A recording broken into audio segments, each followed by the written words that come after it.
All right. Welcome to Hegemony Revealed with me, Sahana, and Garry. Once again, episode number 12. Well, 10, 12. Yeah. And and we are so excited to have you join us today. Hopefully, we get a lot of commentary. But one of the things that we're going to be kind of talking about, and we were kind of sideline conversation before we jumped on, was the Barbie movie and all its nuances and what it was about. So we're gonna and how much it revealed hegemony. And Shahana said something about how everything is losing. People are seeing the hegemony and how if they see something it starts to lose power, and like what I say with all my clients, if you name it you tame it. So it's like your trauma, your emotions, your in the injustices of the world, if you call them out, if you name it, it loses its power. Okay, so let's name all this stuff in hegemony so we could tame it and we can recreate. What do you think, guys? Yeah, yeah. I so agree with you, Trina. Because see, as long as the underlying narrative remains invisible, and it's like this invisible aura penetrating every facet of our lives, right? From education to economy to jobs to the market to healthcare, everything. But you can't see it. You think this is how it is. This is how it Mm-hmm. works. This is how it is supposed to be. This is how it has always been, because it's been so for the last 50, 70 years. So in our living memory, at least of our, more or less our age, it's how it has always been. And we don't question why it is like this. Who said it had to be like this? Yes. Who made these rules? It's not like an universal law of the sun rises in the east kind of a thing. So, what is it? Mm. Yeah. And the moment you start seeing what is it, the moment you start connecting the dots and you start seeing, oh my God, this is just a facade, just an illusion with all these key patterns. So you have, for example, a trade law here which makes corporations stronger than nation states. Mm. And then you have something that USA does to snatch resources from global south, and you see the connections. Oof. That's perfect that you just said that too, because with Niger putting their foot down, and I'm applauding them. Oh I'm yeah. applauding Oh them yeah. because I had no idea, and I think I posted a video about this. I had no idea that France is taxing, it takes 50% of Yes. all their uranium sales, no matter where it goes. No matter where it goes, 50%. How? The audacity. And how dared they? I mean, what right? What right does it? Who gave them the right? Just the color of their skin? Who gave them the right to exploit people halfway around the globe, snatch their resources, impoverish them, destroy their lands, kill their people, just to increase their GDP, to stay in power within the global G7 and make mandates in IMF, World Bank, and UN? That's right. Okay, I rest my case for now. Boom. The gavel falls.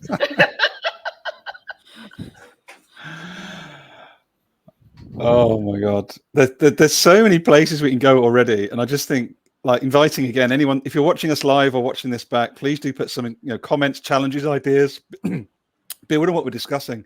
But I'm going to link really curiously, Trina and Shahana, the Barbie movie to an experience yesterday. So for anyone that hasn't seen the Barbie movie yet, I saw it with my wife, which was really cool. She's seen it twice. There's a lot of, as with anything that makes $1 billion on this planet, there's a lot of to and fro and back and forth. But I loved it as a cis white male who gives a monkeys about systems, about justice, about equity, about a future that's actually going to be thrivable for the next generations. I loved how it prodded and poked at the patriarchy, at capitalism, at systemic oppression in its own little ways. If you know what you're looking for, you can see the nuances, you can see the pokes and the prods. But it was done with such lightness, such joviality, to the point where you've got all of the Mattel board on a long tricycle, basically 8 of them, Sahana, going along on a tricycle into like Barbie land. Like the way they made it was so stupid. They landed the messages so directly, and I think more of that is coming. So what I did yesterday, just very quickly for anyone that's out there, I did my own version of playing. So I actually sitting with part of a multi-billion turnover petrochemical company. I was having a meeting with 2 people and said, honestly, can we really talk about sustainability honestly and continue to grow our business every year? Are we willing to have a conversation with the elephant that's in the room with us? And they just went, I love that. and it was just literally that moment that we just discussed, which was just, I didn't actually say anything apart from offer a curious question. Yeah. But the veil you spoke about, Sahana, in that moment, you could see the worldview shaking in their eyes, because it was just like, what if this isn't all real? Yeah. And then that links again, like Barbie Land again, right? What if it isn't all real? Yeah. Well, what I really loved about this movie, the movie itself, was the nuances and the directness, like you said. One of the things that I loved, there was this mind, body, spirit element in it as well, where Barbie is in Barbie Land, and Barbie Land is pretty awesome. It's like a matriarch. Everybody is women are in charge. And oh, by the way, spoiler alert. Sorry, Sahana. Yeah, I'm gonna have to spoil a little bit. Okay.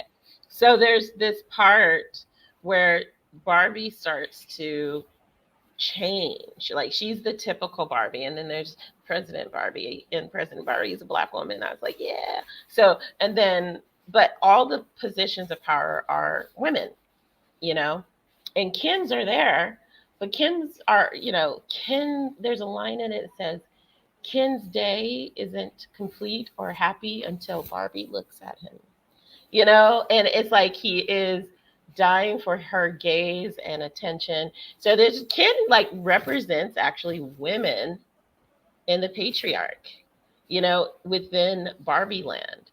So, but Ken and Barbie, well, Barbie has this spiritual experience where she starts thinking about death.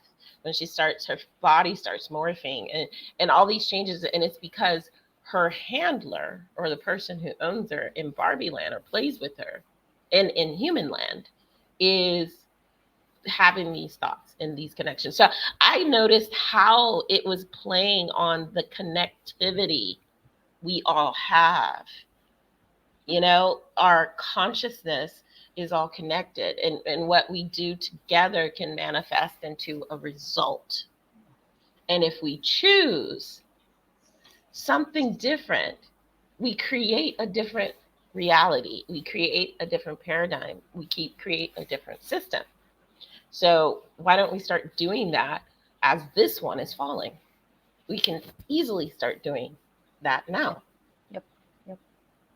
So I loved it. There's so many nuggets I can just like pick out and say, Hegemony Revealed, Hegemony Revealed. But I highly recommend it to anybody who hasn't seen it. And I was shocked because I wasn't expecting any of it. I even choked up and cried at one point in the movie. Yeah. So. Yeah. Once you start seeing it, then you just see it. It's no longer an invisible power, infiltrating everything. that you can't pin down. You can pin it down. You can pin it down very, very easily to the set of rules and laws and regulations, to the to the economic monomyth that is ruining the planet. And you can say precisely how these came about, where Bretton Woods took us, where the Chicago School of Economics took us, and why and who. Everything is clearly visible. And once you see that, you know precisely why the people who created this narrative wanted to keep it so invisible. Because Mm, once it becomes absolutely clear, it's like your gay moves are made public. mm, Mm. mm. And Yeah. once they're made public, then people will say, hey, how dare you do that? That's not a fair move. No. Silence is uh the partner and the accomplice of oppression, you know? Yeah, and obfuscation. The more they can obfuscate, the more they can confuse, the more Mm, they can, sort of cover up all this with greenwashing, whitewashing, think tanks apparently fighting climate crisis, but sponsored by the biggest oil and fuel industries. mm, Uh, Scientists who are actually coming up with scientific results as per the instructions of the oil industries. mm, So you have this whole, it's kind of this, I have money, so I've bought people in the right places who are constantly weaving this narrative. But now, oh my God, they are just, say, 10,000 people, but the rest of the 8 billion are suddenly, have suddenly seen through this. Now mhm, what? Now, mhm, now is our approaching obsolescence. But oh my God, we don't want to let go. We are having too much fun. We are enjoying all of this because we are just overgrown adolescents who don't want to grow up and take responsibility for our action. We would mm, rather destroy what we cannot have, mm. throw things in a fit of temper, but we won't behave responsibly because we are just cognitively unable to take responsibility. With great power comes great responsibility. We never understood that. Yeah. That's not just a line from Spider-Man. No, No, not at all. no, it's true. It's true. But we don't And want to know it, right? yeah, That's I that also would be. I also posted a video for the top 10 wealthiest billionaire families.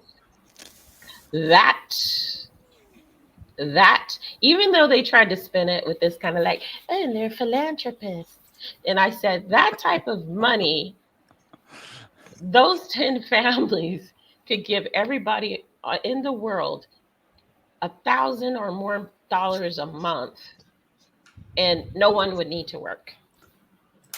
So when we talk of universal basic income, you think the world can't afford it? Of course they can. It's There you just go. there. There It's you it's go. it's And right there. where is it all going? You think everyone is working themselves to the bones, are idiots, or stupid, or fools? No. But where is the fruits of that labor going? Where are the resources of resource rich countries going? Why is Congo today what it is? But the world of so called electric vehicles cannot survive without Congo, right? Hmm. Would never get made. Hmm. It's Trina. I have to thank you for sharing that on LinkedIn as well, because I tell you what, I watched the whole thing and it was fascinating. It started off with fascinating, it then went to anger, and it then went to this is curious, because just to reinforce what Trina shared, like the top two, get ready for this number. Two families are worth cumulatively over $400 billion. Nearly $500 billion is their net worth. 20 Hmm. human beings on the planet. How the hell, excuse my language, how the hell do we accept a system that supports that level of extraction continuously? And that's been happening for generations, but we're now seeing it, as you said, because we're seeing it. We've got the data. We've got movie. You know, we can see that all this different type of content's coming out, like what we're doing, right? It's Hegemony Revealed. We're lifting the lid. But I was astounded. Even I've got to say, I was astounded. And the whitewashing of the philanthropy message, Trina, was unbelievable. Oh, so made all this money. Oh, by the way, everyone, guess what it was? It was mostly oil and gas, my industry. It was a heck of a lot of retail, and it was a fair bit of technology. And when we think about those industries, what supports all of that? What was missing, though, Trina? Interestingly, financial services, nowhere to be seen. Really, a tiny bit, but not much. Not much. Yeah. Well, the Rothschilds they're definitely invested. Yes, They said in the video they're invested in everything that you can invest in that is the hegemony controls everything. And so oil, gas, banking, finance, everything. And what was they were number 1 or 2. I can't remember if they were number 1 or 2. So, I don't think people know this information. I don't think people know this information, just how wonderful it was the Saudi family that was the richest. 1.7 or 50, some astronomical number in the trillions. Not billions, trillions. And something like wherever they go, they have so much power and opulence that everything has to be changed to gold. What is that? So if they go stay at the hotel, they'll expect all the pictures to be changed to gold because that's what they are used to and that's what they want. Can you please explain to me how this is okay and how we have so much poverty in the world and scarcity in the world when you have one family living like that? And then, Garry, you said combine 2. Now imagine if you combined all of them. Okay? Ultimately, we are a world with finite resources. That's known. That's scientifically proven for those who want science. Now, if you take finite resources and just 20 people or 10 families or whatever take 80% of those, then obviously there is going to be poverty. Very obvious that there is going to be massive inequality and upheaval. So just imagine, take these 20 people or 10 families or whoever, pack them in a capsule, send them into space, never to come back. Imagine the planet can flourish, even with a few billionaires or whatever here and there, millionaires here and there, and a few crooked folks. Even then, the planet will flourish. Right. It's unbelievable because they're the ones extracting the most. And the funny thing is, there is this whole myth around how hard work and intelligence is getting them the wealth, how they have worked hard to acquire what they have, hence they deserve it. So who has created this myth of hard work for people who are basically just rentiers and extortionists? I mean, where did hard work come in when you're exploiting and extorting? Oh, it's a gaslight to motivate people to be slaves. Work hard. When it has nothing to do with working hard. We have to keep working hard so that, of course, they can turn their billions into trillions. Exactly. And I'd love to add at this juncture, and I'm just going weirdly back, a little bit of a link to Barbie again, loose tenuous link, an invitation to my skin folk, right? I can see how much pain you are in if you run a multinational business, if you run $1 billion business, if you're accumulating more and more and more money. I know you are not happy on the inside. I know it because I've been there. I know what it feels like to have everything on the outside and feel spiritually bankrupt on the inside. So my invitation is with this conversation as well, is please get curious. Work with the likes of Trina. Bring in the likes of Sahana to come and do some really generative work in your cultures and your organizations. You are not broken, but you may well be lost. Because I've been there. I've been lost before, but you're not broken. But we need more of you to realize that that clenched fist is literally taking us off the edge of a cliff. Absolutely. Sorry, I had to get that out. Sorry, Shahana and Trina, but Yes. I really put that invitation out so directly. But And thank you, Gary, for adding in the comments something that I was searching for. We are on the same wavelength. Yes, that everyone needs to watch that video just to get context on how 10 families have that much money.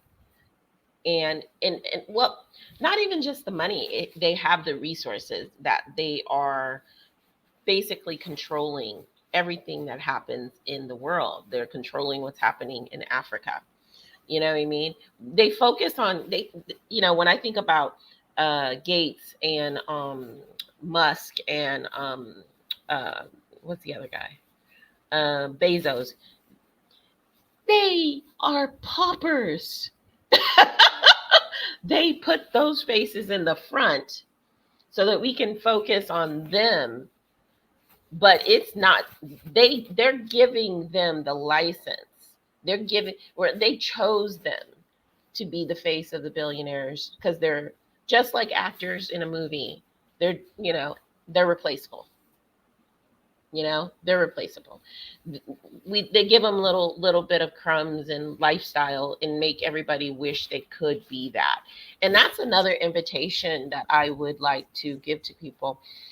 We have been gaslit and brainwashed into thinking that money is the end all be all for everything, when in fact that most of the wealthy people I know are miserable. Like Gary said, they're miserable because they know in their hearts and their spirits that how they're living is, it's finite. It's not going to be forever. So they do all this stuff to make themselves crazy in order to make their lives extend. And you can't take any of that with you. You can't take it with you. So the happiest people are the ones that are the most generous. They get joy from that energy exchange of lighting somebody that face up. I saw recently, what's his name? The Rock give a house to this African MMA fighter who was literally had $7 in his bank account. But everything that he made in his fights, he sent back to his village, where he built a pump for water, to clean water for the village, because they didn't have that. And the fact that Africa does not have access to clean water is a travesty. There's no reason for this except pure greed from the West. And the fact that the West is screaming, stop it. I think more people think me like you and I, all of us, than not. And the ones that don't have a vested interest in fear.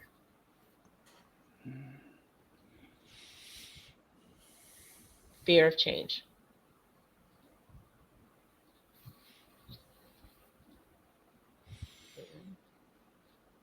And also, if I'm not wrong, this whole myth of let's for as an example, let's say the American way of life. What is the American way and American dream, or whatever it's called, that people have been petrified into thinking that if they live a less extractive and a less exploitative existence, their way of life will be shattered. Now, what the heck is that way of life? I've never quite understood. Because how can it be shattered on a cleaner and greener and more generous and a more pluriversal planet? How can, I mean, what will be shattered? What exactly will be taken away if you live a life of greater generosity, less disposable stuff, and fewer mega malls and box stores, and just more clean green spaces, beautiful forests, cleaner oceans. What will exactly be shattered? What is this American dream? I've never quite understood it. It's an illusion. It's just it's a Precisely. it's an illusion that was created as the only American, I can tell you. It's an illusion to justify the enslavement of everyone. And the and Exactly. it's an illusion because if you make people believe that one, like you said, you work really hard, you get these luxury items. It's that, as we've talked about this before, Gary, you brought it up, the disconnect.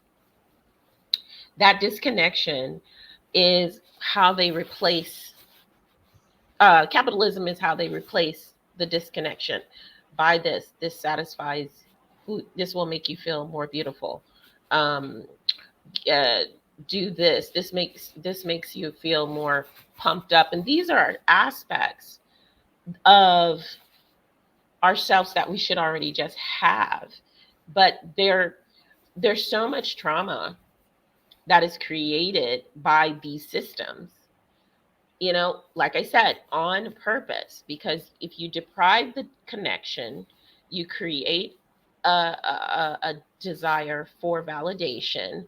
The desire for validation is filled with capitalistic things, material things. And then at the end, you doing all this causes stress. And what do? You have, everybody has different coping mechanisms. So you eat it away, you drink it away, you drug it away, whatever it is. Okay. And they flood the system with these poisons, these toxins, in order to make you even further disconnected. Okay. And so then that feeds another industry, medical, for profit medical, that feeds the big pharma. And it just keeps going on and on and on and on and on. And then they stop that currently because that was not sustainable. It's not been sustainable. As women in particularly have been like, I'm not having no babies, or I want to choose to have a baby. So I have these abortion rights. Oh, well, let's take those away because we don't have, first is we have too many people. Now we don't have enough people. Okay. So we don't have the cycle. We don't have the regeneration of people to come in and take over the positions, because because I have to take a deep breath because it's really emotional for me, because we have people absolutely losing their minds every day, living in this unsustainable cycle of abuse and trauma, wondering, how do I get out? How do I get out of this cycle? And we have people trying to heal themselves. We have people recognizing the hegemony. But until we get rid of certain aspects, like in the Barbie movie, the patriarchy, until we get rid of these very oppressive systems, we just keep the cycle going, and nobody is benefiting. The planet's not benefiting. Women, men, nobody is benefiting from it. No one. Only people are benefiting, kind of benefiting, because they don't even realize they're not benefiting. That's the problem too. Are these wealthy people? They're not benefiting in growth, in connection. They live in towers away from everyone else in experiences in life.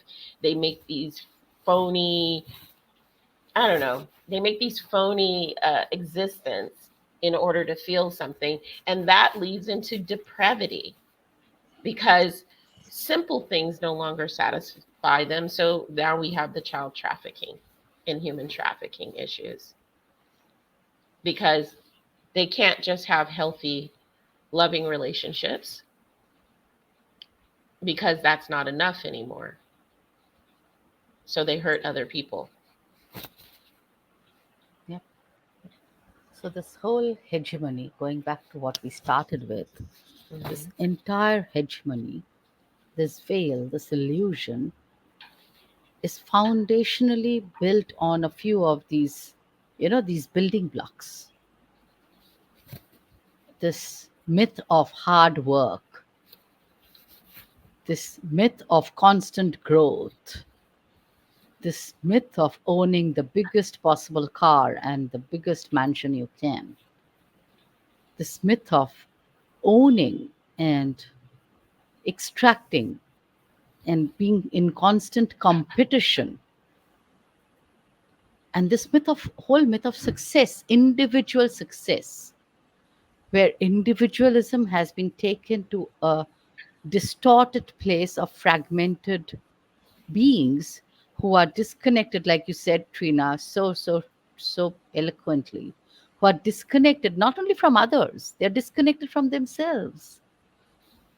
They can't love themselves.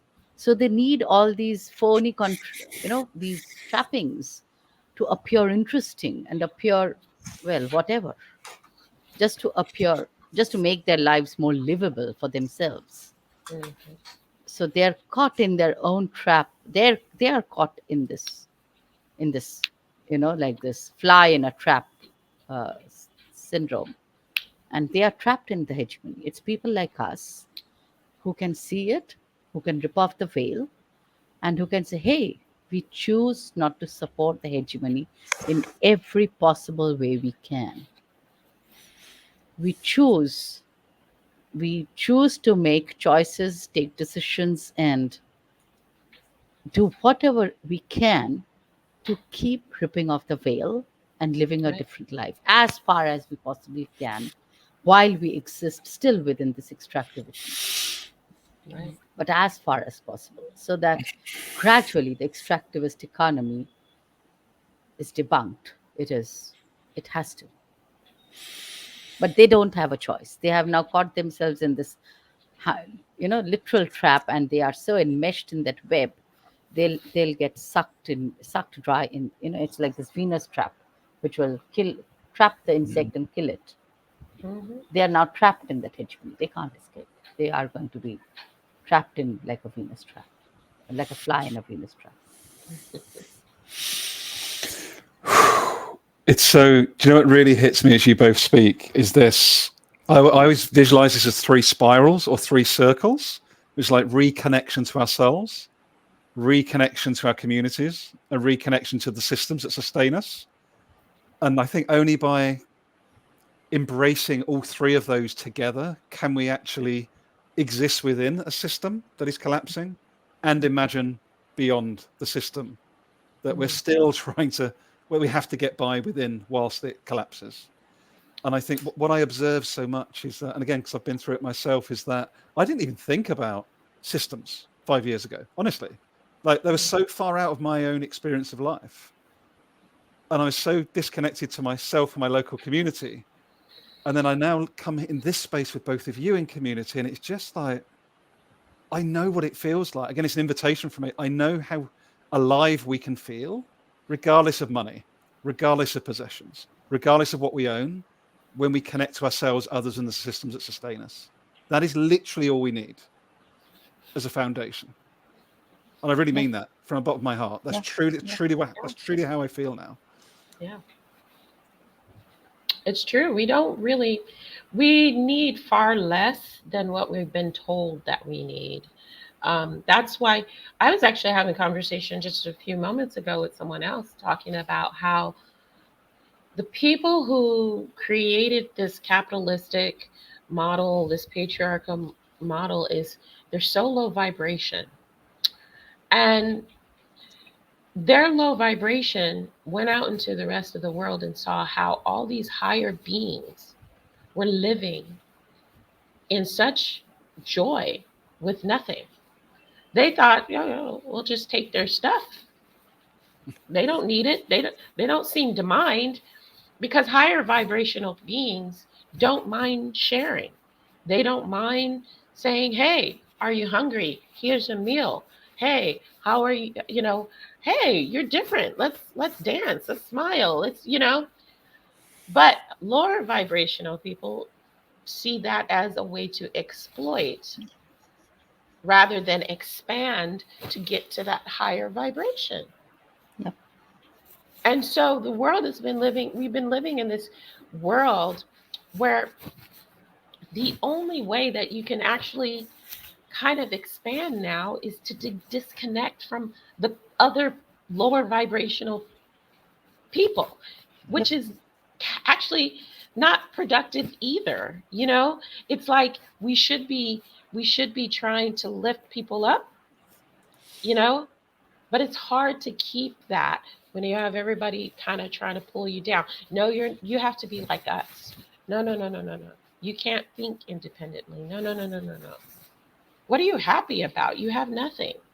You know, it's this mentality, you know, where as a I feel so detached from the concept of even family now because my family still operates on this very low vibration.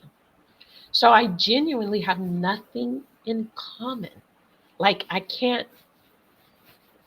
had to reframe what the concept of family means. Okay? Because I don't resonate with that energy anymore. I don't care about celebrities. I don't care about things that don't lift me up, you know?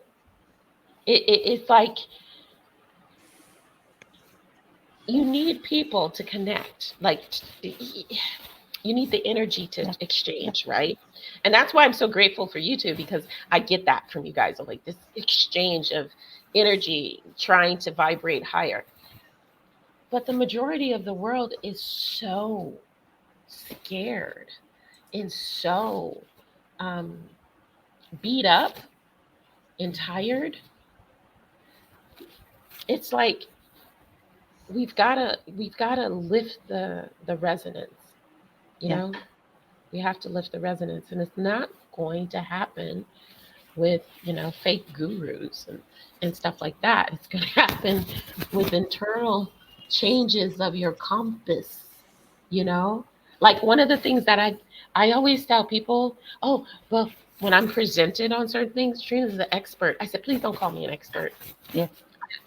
That's because with that attachment of expert comes a expectation that is low frequency for me. Yeah. It's low frequency for me now. I don't have any pride in that way. I've been trying to limit that ego for so long that I just want to be a person trying to do better for the world, for my child's future. That's where I want to be. And my lived experiences have brought me here. But I had to push and fight and to just exist and have those experiences that I'm not supposed to be having. That a person that looks like me as a female has is not supposed to have been able to live all over the world. That's a privilege, you know, but I have to fight for that. So we got to work on that, people. We got to lift our resonance so we're not judging everybody and each other so much, you know. Um, I don't know. It's tough sometimes. It is. It is. And this whole hegemony thing, like you so rightly said, Trina, is not only an illusion, but it's also so low frequency because that's what it survives on people's fears, on people's complexes, on people's biases and prejudices, on people's inability to love themselves and each other. So That's by right. creating polarities, by creating discontent, by creating this constant sense of dissatisfaction and dis-ease, Mm. they continue to keep you, oh, unhappy, go do some shopping. Oh, your friend has a bigger car. Oh, you can't afford one. Oh my Mm. God, how tragic. Chaos. Chaos. Okay. You don't have the latest model in whatever the people are supposed to have the latest model in. I don't care for brands, so I don't even know. Yeah. But so that's the thing, because otherwise, imagine the brands wouldn't survive, marketing wouldn't survive, advertisements would go out of existence unless you're Mm. advertising for a cleaner, greener planet or for saving the ocean. Mm-hmm. Advertisements could do that. Mm-hmm. They could. They could Yeah. say, you know what? If you stop buying all the stuff we have been advertising for the last 10 years, just stop buying. You become our brand ambassador for a cleaner planet. There you go. Genius. Genius. Imagine that advertisement brand would be the most famous in the world, which says, stop buying all the stuff we have been selling you. Yeah. You We don't need were, all that shit. you don't need any of that. We were Oh my God. disillusioned. It's chaos for cash. That's all it So, is. They create and chaos so, to so make you cash. become our brand ambassador for protecting the coral reefs or whatever. I mean, whatever they have been advertising that Right. have been killing the oceans, the mountains, and so imagine this. It just takes a little shift in perspective, just seeing the corner of from the corner of my eye and Mm-hmm. saying, "Hey, let's flip it on its head. Right. Let's call myself out for the fraud I've been. Let's come in front of people and admit that we have been mistaken, very, very gravely Mm. mistaken. Mm. It doesn't take much. It doesn't take billions of dollars. But the point is, that is what they're scared to do because that would have a planet united of 8 billion united beings against 20. Right. Ah. Chaos. You know what's so interesting? The fastest path to growth is accountability. Just to be able to say, hey, you know what? I've been reflecting on what you said, or I've been reflecting on my life, and I have been a bit of an butthole. Yep. And that's not what I want for myself anymore.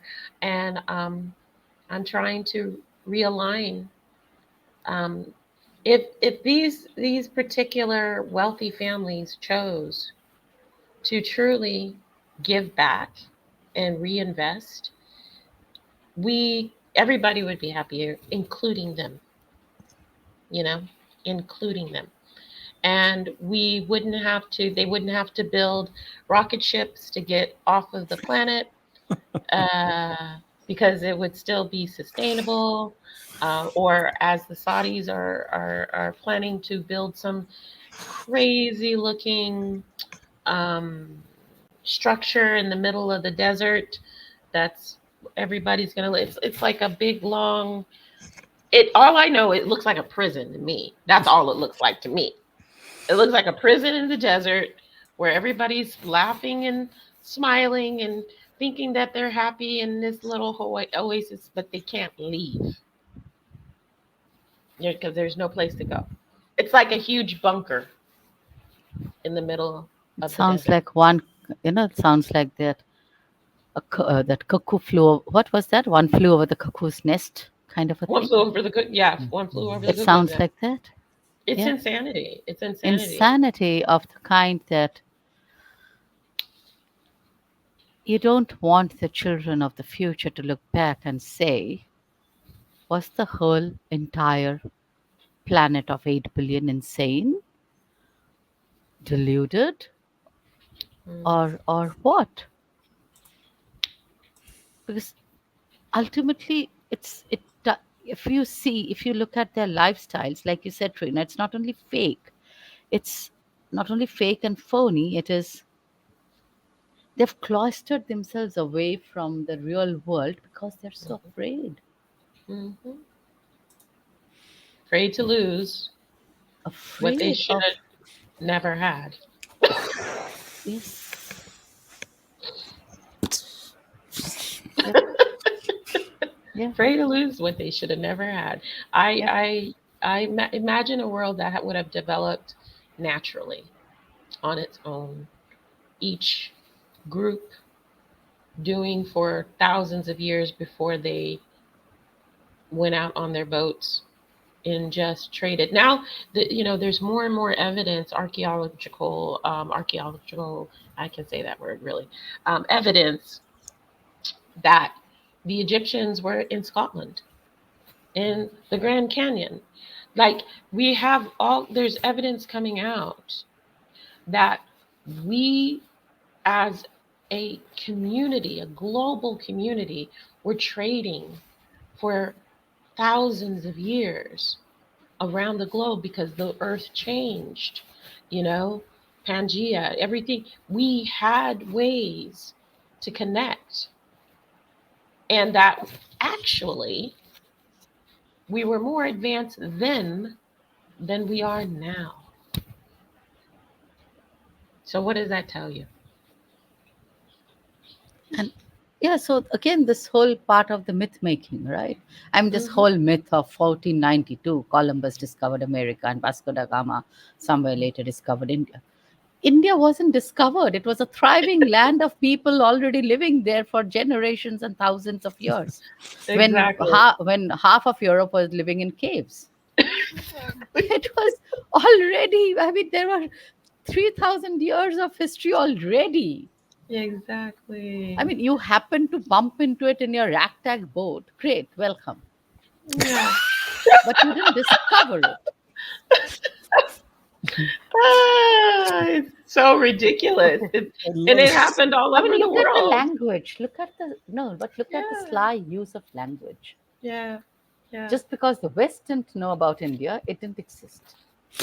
So look at the objectification and the subjectification, Mm. and who's doing the observing and who's doing the history writing. Mhm. And then that history continues to be taught as history, perpetuating. Oh, I wanted to mention something really important, really quick, because I know we're getting close. We Yes. really we're beyond close. We went over As we always do. as always do, but it's okay. Um, right now is a time, because I got to get my spirit part in there of the Lionsgate portal. Yes, I read And that. so, yes, so I think it started July 26th, but yesterday on the 8th was the highest point energetically. And I got to tell you, I was getting goosebumps. I was like, what's going on here? So they say that this is the time to make manifestation and intention happen up to August 12th. So everybody who's watching this or who's here, um, rewatches, make some intentions, visualizations of where you want not only yourself to be, but where you want the world to be collectively. I ask everybody to make this intention for, love, peace, growth, and safety, and to release fear, so that we can create that parallel as this one is falling away, this parallel reality as this one is falling away. So I I wanted to put that out there. Thank you. Thank you, Trina. And I just wanted to close my bit with when you said intentions, just a little bit of what I wrote this afternoon before coming into the call, a couple of hours before the call. Uh, I was writing about the series of wayfinders as organizations of the future and narratives of the future. And what should that narrative or narratives look like, feel like? And I was just writing a few lines and I said that the regenerative narratives of the future have to be aspirational and, to use a slightly old fashioned word, lofty. A narrative that will have the power to make people dream of not only the immediate future, but possible futures far ahead. As of now, we are all focused on the negatives of the old life denying civilization. It is draining to contemplate and doesn't inspire action beyond rage, grief, and despair. But I believe the time is here once again. We are at a juncture where an age is ending, and the soul of a world long suppressed is struggling to find utterance. This utterance is not expressed in a single hegemonic narrative, but the utterances of millions coming together in movements dotting the planet. That's my intention. I love it. Thank you. Gary? I just wanted to Oh. say, Trina, thank you. Beautiful. Thanks for leading us today, Trina, and those that have joined us. I saw that Abimbola joined us on your platform, Trina. I just want to say I had a big reaction in the back of my neck and my body as you both spoke. And also the mirror being held up in what you both shared of the ongoing and continuous work to keep spotting these hegemonic patterns in ourselves, in those around us, and in the systems. Because I get drawn often into the rage and the anger, and that's okay for a bit, but it doesn't change a lot. So how to channel that into reimagining is a beautiful invitation by both of you. And I just want to say I really appreciate, and I love both of you for this space that we're co-creating. And just thank you. That's it. All right. Thank you. We love you guys too. And thank you to everyone who has commented and who has joined us and who is rewatching this. Once again, let's create that intention right now because it's possible. We have to think about what's possible just as much as what is changeable. Okay, so I thank you and see you guys in a couple weeks. Bye. Yes. Take care, everyone.